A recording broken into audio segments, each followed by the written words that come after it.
मत्ती की 26 में लिखा है, तब यीशु अपने चेलों के साथ गत्समनी नामक एक स्थान में आया और अपने चेलों से कहने लगा कि यहीं बैठे रहना जब तक कि मैं वहां जाकर प्रार्थना करूं। हालेलुया। प्रभु को पता होने के बाद भी प्रभु ने कहा कि मैं जाके प्रार्थना करूं, कि प्रभु को पता है अगर मैं प्रार्थना नहीं करूंगा तो कल का दिन मेरे लिए बड़ा ही खतरनाक है, ताकि मैं मुर्दों में से जी नहीं उठ सकूंगा जब तक मैं प्रार्थना नहीं करूंगा। आज हमें भी अपनी लाइफ को चेक करना है कि हम कितनी प्रार्थना अपनी लाइफ में करते हैं। अगर हम प्रार्थना नहीं करते तो हमारी जिंदगी में शैतान काम करता है, बंधन आते हैं, बुरे कामों में फंसते हैं हम। जब हम प्रार्थना नहीं करते, प्रभु का धन्यवाद नहीं करते, तब हम बुरे कामों में फंसते हैं। और जब हम प्रार्थना करते हैं तो प्रभु हमें एक बड़ी आशीष और ब्लेस लाइफ देता है।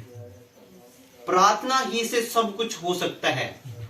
बिना प्रार्थना हम अपने बच्चों को सेफ नहीं कर सकते, हम अपने घराने को सेफ नहीं कर सकते। जब तक हम प्रार्थना नहीं करेंगे तो हमारे बच्चे सेफ नहीं होंगे। प्रभु यीशु मसीह खुद पिता परमेश्वर होने के बाद भी, जब उन्हें पता होने के बाद भी कि कल की दिन जो मेरे लिए बहुत खतरनाक दिन है, प्रभु यीशु मसीह को पता होने के बाद भी कि कल का दिन मेरे लिए क्रूस का दिन है, उस मौत का दिन है, फिर भी प्रभु ने कहा कि तुम यहां बैठे रहो, मैं जाके उस जगह जाके प्रार्थना करता हूं। प्रभु ने पूरी रात प्रार्थना करने के बाद भी उस क्रूस की मृत्यु से, मौत से विजय पा ली, ताकि वो उस मौत से मरा नहीं, तीसरे दिन वो जी उठा। सिर्फ किस वजह से? उस प्रार्थना करने की वजह से। आज हमें भी अपनी लाइफ को चेक करना है कि अगर हमारी लाइफ के हमारे बच्चे हमारा कहना नहीं मानता, हमारे फाइनेंस हमारा नहीं काम कर रहा, हमारा बिजनेस काम नहीं कर रहा, हम किसी काम में ब्लेस नहीं हो रहे, यानी कि हम प्रार्थना में कमजोर हैं। अगर हम बीमार हैं तो हम प्रार्थना नहीं कर रहे। परमेश्वर ने कहा कि तुम प्रार्थना करो। प्रार्थना करने से वो बड़ी बड़ी विपत्तियां तुम पर जो आने वाली होती है वो निकल जाती है साइड से। प्रार्थना से तुम्हारे हर बंधन टूट जाते हैं। प्रार्थना से दुष्ट आत्माएं तुम्हारा छुटकारा छोड़ देती है। छुटकारा करने के लिए वो पूरी एक अलर्ट हो जाती है कि इस चीज से, इस शरीर से, इस घर से मुझे निकलना पड़ेगा, क्योंकि यीशु मसीह का वचन यहां पे पहुंच गया है। आज इस घर में आशीष और बरकत आई है क्योंकि प्रभु का वचन इस घर में आया है। बहुत से लोग अपनी लाइफ को प्रार्थना के साथ नहीं जोड़ते।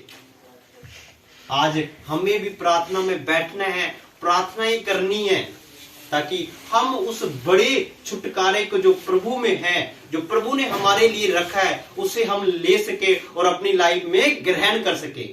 हालेलुया। मेरे प्रियो, बाइबल में एक वचन और लिखा है, उसमें कहा है कि जागते रहो और प्रार्थना करते रहो कि तुम परीक्षा में न पड़ो। आत्मा तो तैयार है परंतु शरीर दुर्बल है। हालेलुया। यानी कि प्रभु ने खुद कहा है कि प्रार्थना करते रहो ताकि तुम परीक्षा में ना पड़ो।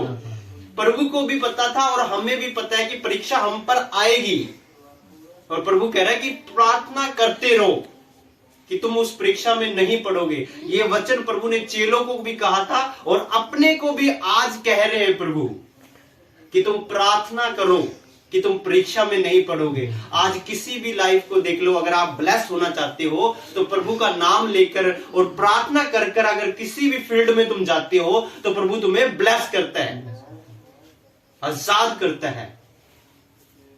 आज बहुत से लोग अपने लाइफ में जाते जरूर है पर वो फेल हो जाते हैं। क्यों फेल हो जाते हैं? क्योंकि ना तो उनमें प्रभु का वचन होता है, ना वो प्रार्थना करके जाते हैं।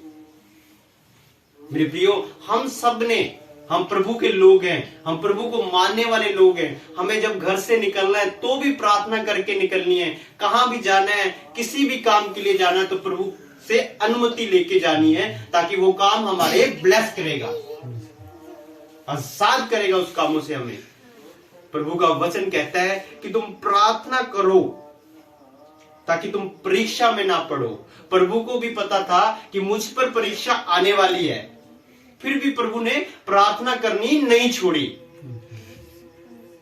जब उस स्वर्ग का पिता, जो आकाश और पृथ्वी को बनाने वाला पिता है, उसने खुद ने प्रेयर नहीं छोड़ी, तो हम अपनी लाइफ में प्रार्थना करनी कैसे छोड़ सकते हैं?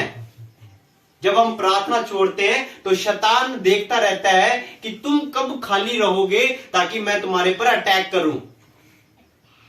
जब हम प्रार्थना छोड़ देते हैं, अपने शरीर को, अपने घर को सुना छोड़ देते हैं, तो दुष्ट आत्मा शैतान हमारे पे अटैक करता है, ताकि कोई भी काम हमारी लाइफ में नहीं बनता।